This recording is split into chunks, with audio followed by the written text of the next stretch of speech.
A ver, en un mundo donde cada año se publican millones, y de verdad millones de artículos de investigación, ¿cómo le hacemos para que un trabajo no se pierda entre tanto ruido? Pues muchas veces la respuesta está en unas poquitas palabras clave. El título. Hoy vamos a meternos de lleno en el arte y la ciencia de crear un título que no solo describa un trabajo, sino que lo haga brillar. Y es que esta idea es clave. Pensemos un momento en cómo buscamos información. En ese océano de literatura científica, el título es nuestro primer filtro. A veces, es el único. Es, literal, la portada digital que decide si alguien se detiene a leer o simplemente sigue de largo. Es esa primera impresión que en serio lo es todo.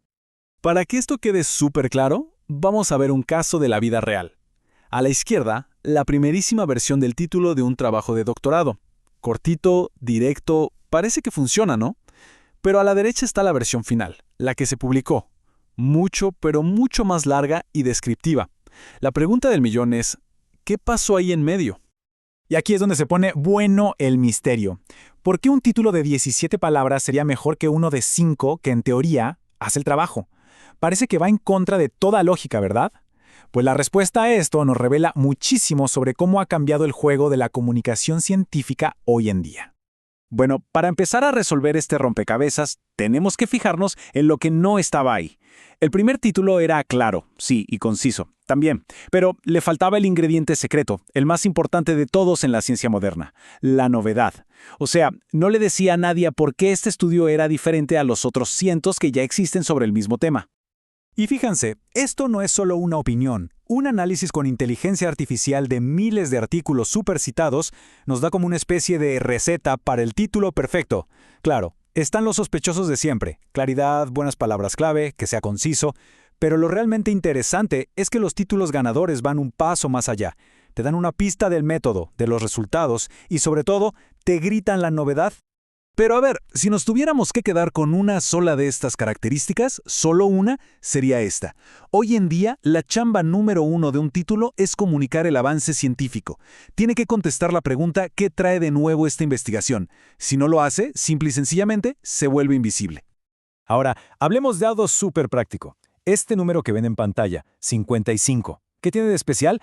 Bueno, es más o menos la cantidad de caracteres que un buscador como Google te muestra antes de poner los famosos 3 puntitos y cortar el resto. Y este es un ejemplo perfecto de por qué el orden de las palabras importa y mucho. Si ponemos lo más jugoso, la novedad, al final de un título larguísimo, pues es muy probable que nadie llegue a verlo. Por eso, poner las ideas clave al principio no es un capricho, es pura estrategia. Pero lo más fascinante de todo esto es que las reglas del juego no siempre fueron así. Para nada. Han cambiado por completo. Y esa evolución es como una pequeña historia de cómo ha cambiado la ciencia misma y la tecnología que usamos para encontrarla. O sea, no más hay que ver estos ejemplos para que el cambio salte a la vista. Antes los títulos eran cortos, casi poéticos, hablaban de cosas súper fundamentales. Los de ahora, en cambio, son largos, súper específicos y básicamente anuncian una solución a un problema, muchas veces mezclando ideas de campos totalmente distintos. Así que, en pocas palabras, pasamos de títulos que eran teóricos a títulos que son pura aplicación.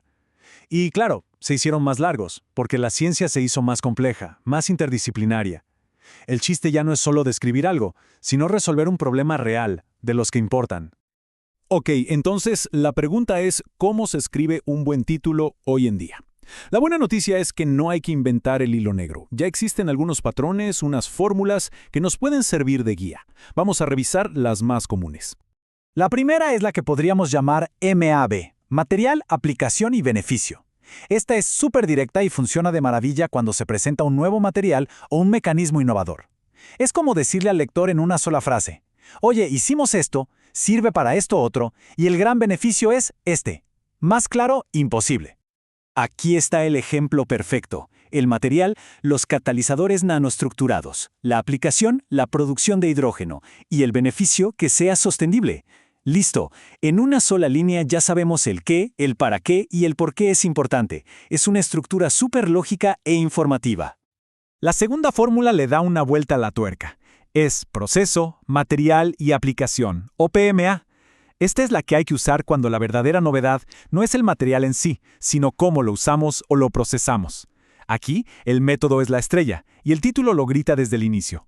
Perfecto para atraer a la gente que busca nuevas técnicas.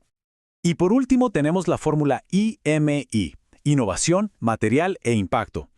Esta es quizá la más poderosa para llamar la atención de inmediato. ¿Por qué? Porque pone la novedad de frente, en primerísima fila. Cuando empiezas con palabras como degradable, ultra rápido o novedoso, ¡pum!, enganchas al lector desde la primera palabra. Le estás prometiendo algo que rompe el molde. Muy bien, ahora vamos a cerrar el círculo. Regresemos a nuestro primer ejemplo, el del estudiante de doctorado.